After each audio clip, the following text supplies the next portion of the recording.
покрај сите негативни извештаи, забелешки, укажувања, јавни предупредувања, катастрофата во судството продолжува. Креативноста во кршењето на законите едноставно не пресушува. Сите бевме сведоци на реализација на една непостоечка, измислена кривична постапка, во која што крајниот резултат беше бегство на обвинетите Бошковски и Груевски. Имено, основниот суд, кој што без проблем секојдневно штанца притвори, кои што се наводно образложени со некои излитени клише фрази без никаква содржина, одеднашка почнува да окрши законот и да не определува мерка притвор.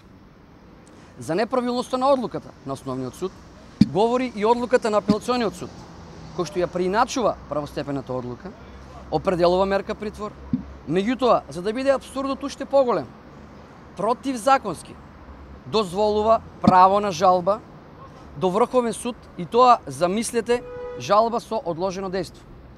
Само за појаснување, во член 169 од ЗКП никаде, повторувам никаде, не е предвидено право на жалба против решение на апелационен суд.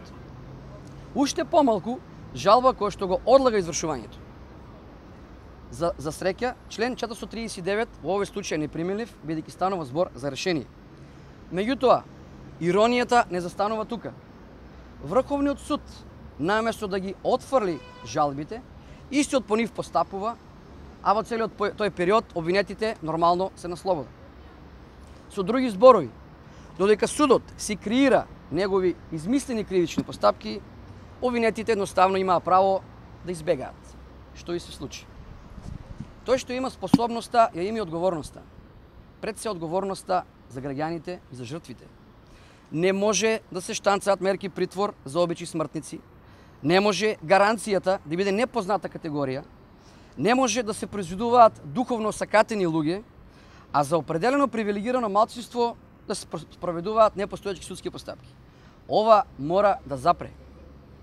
За таа цел, Зелена лупа поднесе кривични пријави до јавното обвинителство за гонење на организиран криминал и поднесе иницијатива за покренување на одговорност на судии до Советот за утврдување на факти.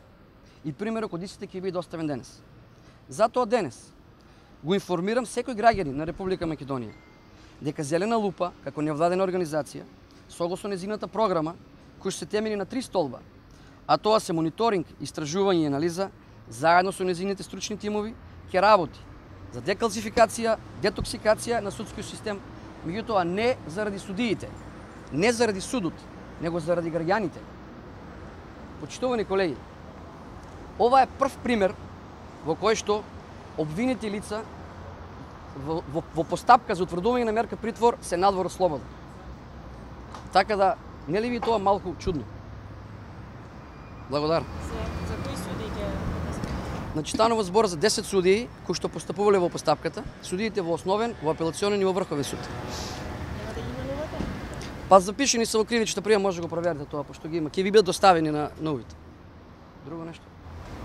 Дали смятате дека треба и за другите обвинети што беше преземено мерката за земање на пасош да бидат притворени бидејќи има можност да Значи Зелена лупа не навлегува во анализа на содржината на одлуките, него во постапката. Тука станува збор за драстично прекршување на самата постапка. Содржината е индивидуално одлучување на судијата и тоа е друга работа, меѓутоа самата постапка е прекршена. Едноставно недозволена право на жалба се дозволува. Зошто тоа не се прави за нашите предмети? Сите правно писмени адвокати се вџашени. Дали очекувате реакција од Советот на факти и отварање на постапка за овие? Па сметам дека ова тело кое што кажав е малку калцифицирано, значи убиено со калцити и не е размрдано се уште. Сметам дека со вакви иницијативи, кои што се надевам дека ќе бидат повеќе, ќе почне да работи, едноставно ќе профункционира. И неговата цел е да биде сервис на граѓаните, а не сервис на судиите. И сметам дека со вакви иницијативи, ако не ова, наредна, дека тоа тело мора да проработи.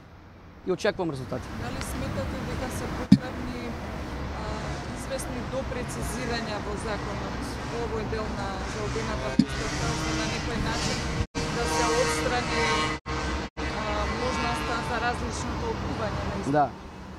Се согласувам со вашата констатација дека постои некоја колизија во членовите, меѓутоа постои работна група која што изработува измена на законот и сметам дека околу 200 и нешто члена се во постапка на измена.